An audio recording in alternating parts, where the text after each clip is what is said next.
Assalamualaikum warahmatullahi wabarakatuh. Kembali lagi bersama channel RJ100. Saat ini RJ100 akan coba membahas mengenai filologis. Nah, filologis itu apa? Nanti akan dijabarkan dalam video berikut ini. Sebelumnya, jangan lupa di subscribe, like, dan komen. Nah, istilah filologi secara etimologi itu berarti atau berasal dari kata philos yang berarti mencintai, dan logos yang berarti arti semula yang diberikan yang berarti kata. Nah, arti semula yang diberikan pada kata filologi inilah cinta kata. Kemudian lama kelamaan berkembang menjadi cinta pada sastra. Nah, kemudian filologi dalam Kamus Besar Bahasa Indonesia sendiri itu berarti suatu ilmu tentang perkembangan kerohanian suatu bangsa dan kekhususannya atau tentang kebudayaan berdasarkan bahasa dan sastranya. Jadi seperti itu berdasarkan KBBI atau Kamus Besar Bahasa Indonesia. Nah, bagaimana sejarah dari filologi? Maka berikut akan saya sampaikan sejarahnya.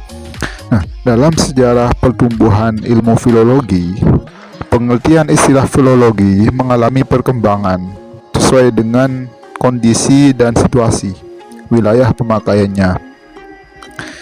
Di antara pengertian yang dapat disampaikan seperti yang pertama, ilmu tentang pengetahuan yang pernah ada. Terus yang kedua juga bisa diartikan ilmu bahasa atau ilmu sastra dan studi teks.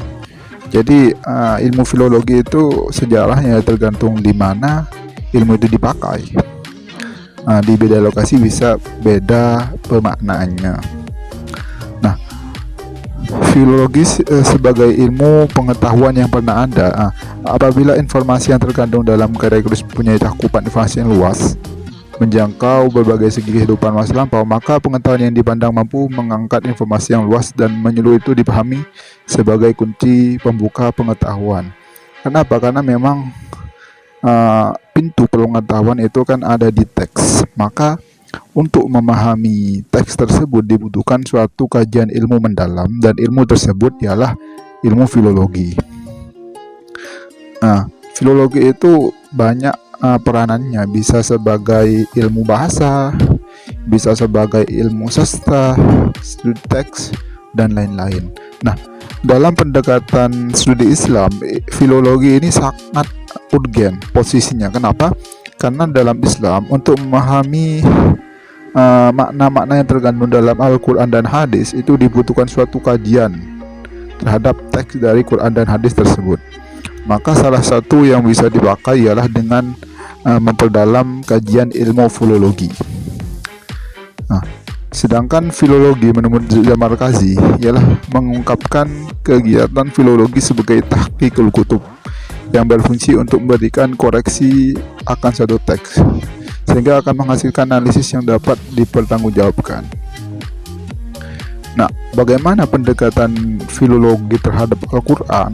Pendekatan filologi terhadap Al-Quran bisa mencakup banyak hal.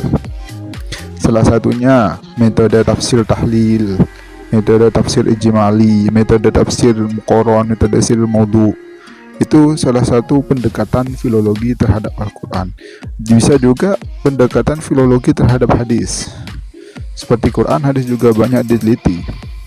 Maka dalam perkembangannya, metode ini juga dipakai di dalam ilmu hadis.